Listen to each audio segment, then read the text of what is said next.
What is going on, my broskies? My name is Toadski and I am back again, here to bring you guys yet another One Piece Treasure Cruise video. And in today's video, guys, I'm going to be telling you guys how you can beat the brand new raid boss that was just announced on One Piece Treasure Cruise Global, Clash KIZARU. Now, without further ado, guys, let's get straight into the video.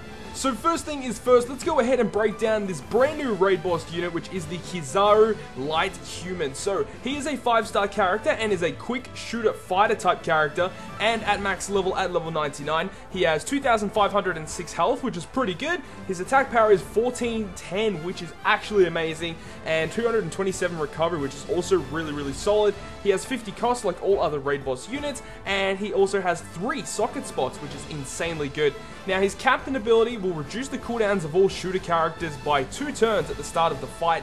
Then it will boost the attack of shooters by 2.25 and the HP of shooters by 1.5. In my personal opinion, I think this guy is a better captain than, raid boss Zephyr, for shooters that is, because not only are you getting that nice 1.5 times health, which actually is really solid, but also just to the due fact that you are losing 2 turns of cooldown. So this guy enables speed running, to somewhat of a speed run sort of captain, and 2.25 is actually still a really solid boost. And, you can still run Zephyr on a shooter team as a sub-unit. So this guy, partnered with a Strongwood Ace, in my opinion, is really good, because he can boost HP as well as Ace. So you're going to be getting, like, close to, 55 to 60k HP, which is insanely good for a raid boss to give that amount of HP. And not only that, but his stats are really solid, and his special is also really good. So we're going to go through that right now.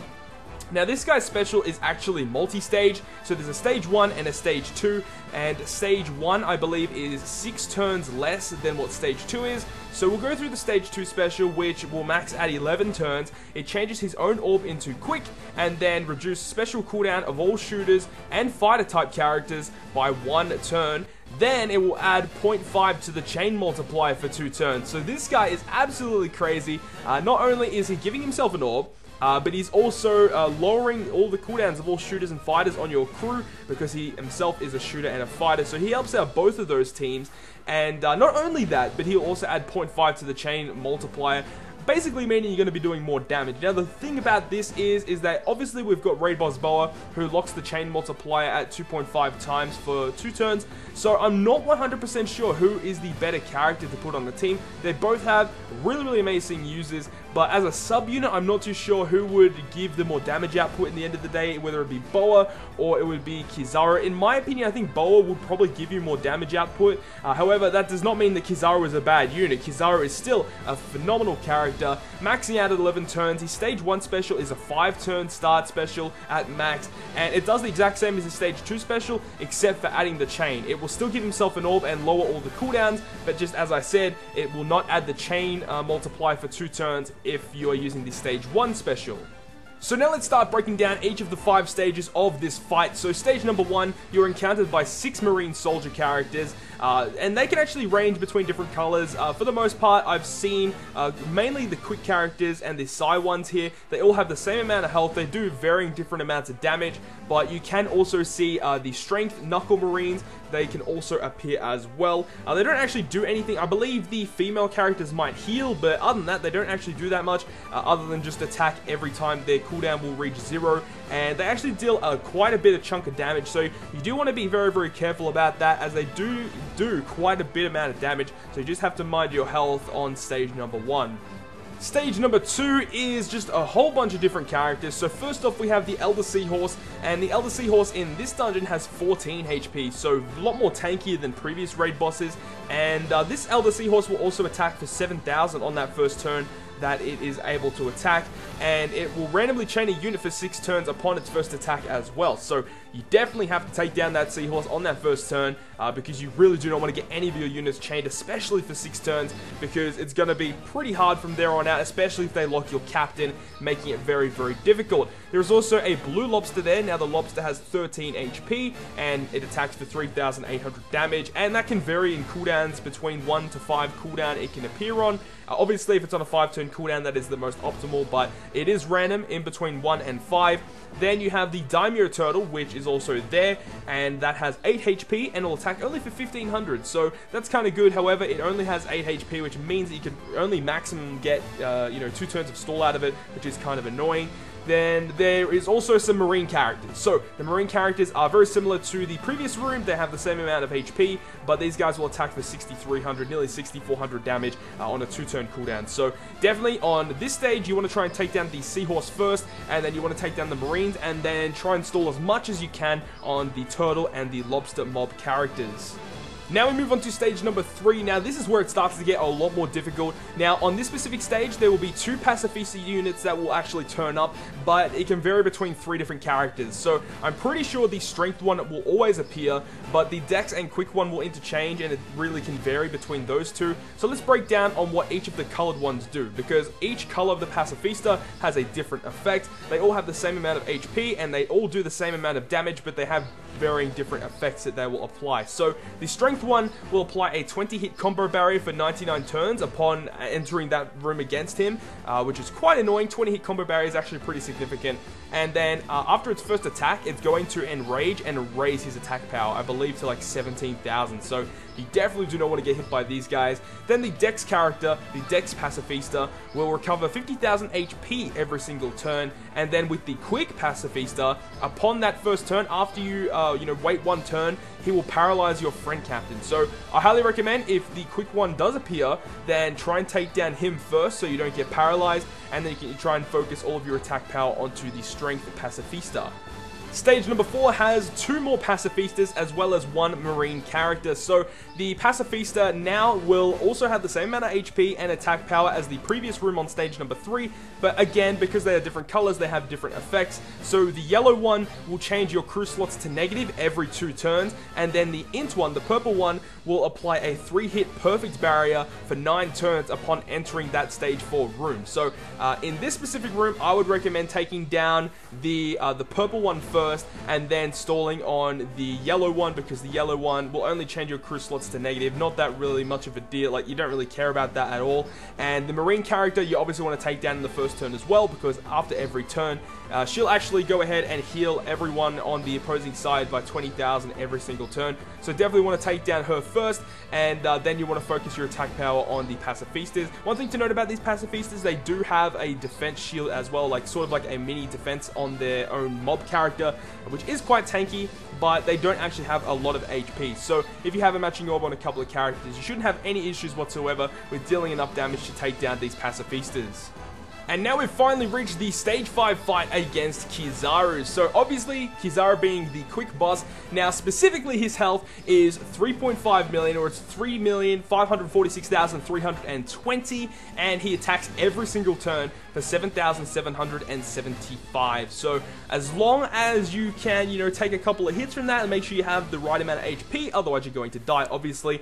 But upon reaching that room, he has a preemptive attack that will apply a delay protector for 99 turns and rolls back all the cooldowns of your dex units by 1 turn. So as soon as you reach him, you can't even delay him, and you can't use any specials on your crew immediately that are dex characters. They get all of their specials rolled back for 1 turn, which means you have to wait 1 more turn before you can actually use them. Very, very annoying sort of ability that this raid boss has, but I can understand why they do it. They make it a lot more difficult, because obviously you're going to be bringing a lot of dex units against the quick raid boss, so all of your dex units get their actual cooldowns rolled back by 1 turn. Then after the first turn, and every 4th turn after that, so after that first turn, he will randomly convert your orbs, and when he converts your orbs, there is a really high chance of getting negative orbs. It's not guaranteed, but it's a pretty high chance that you're going to be getting a lot of negative orbs, so you can actually use that to your advantage with some specific units. Then on turn number 2, and then that'll be again after every 4th turn, he will apply a 2-turn damage limiter for strength, dex, and quick units. Now, what this damage limiter does, it will make it so that strength, dex, and quick characters, when they attack KIZARU, they cannot deal over 50,000 damage, or it's only like limited to 50,000 damage and a little bit extra after that. So This is quite an annoying effect that he has, because obviously you want to be dealing as much damage as possible with your Dex characters, but with this damage limiter, it means that some teams will probably have to resort to bringing some Sign-In characters in order to actually deal enough damage to Kizaru himself. And then following that, on turn number 3, or every 4th turn after that, he will blind your crew for 3 turns. So again, that's going to be a really, really annoying factor. But again, if you are using a team that you're very familiar with, you won't have any issues with being blinded. Then, if his HP falls below 20%, he'll go ahead and deal 220,000 damage to your crew. So, basically, if you get him under 20%, you will die 100%, unless if you have some sort of survival buff on your crew. That is the only way you will survive that, of course. But after you do that, after you kill him, when his HP falls to 0, he'll go ahead and revive himself with 30% of his HP remaining. So it's about 1,060,000 HP that he'll have after the revival. But then after he revives, he applies the damage limiter that you've seen on turn 2. He applies that damage limiter, the 50,000 damage limiter to strength, dex, and quick units. Then he will boost his own attack up to 19,430. So, you know, after that revival, he's quite tough. He has a lot more attack power. However, one good thing about the revival is that he goes to a 2-turn cooldown instead of saying on a 1-turn cooldown. So, being on a 2-turn cooldown means that you get 2 turns before he can actually deal any damage to you. So you get 2 turns to deal over 1 million damage. So most teams should be able to do that, especially if you have a couple of good sight and int units. You shouldn't have too many issues with that. But anyways, that's pretty much concluded the breakdown of all 5 stages of the KIZARU Raid Boss Dungeon.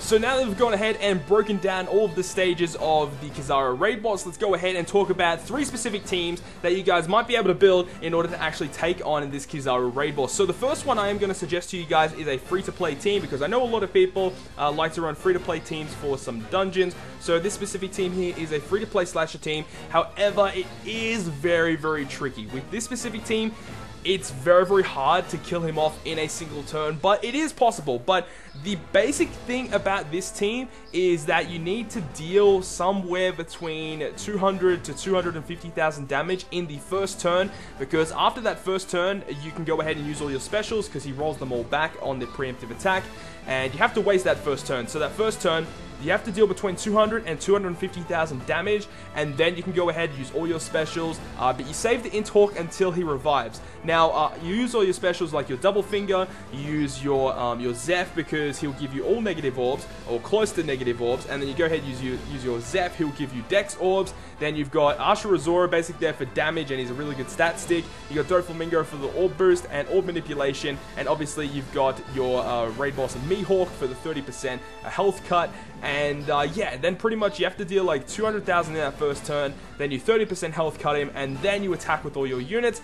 Then he'll die, and then when he revives, you can go ahead and use your friend, Captain, Legend Mihawk to kill off KIZARU, and that is how you beat it with the free-to-play team.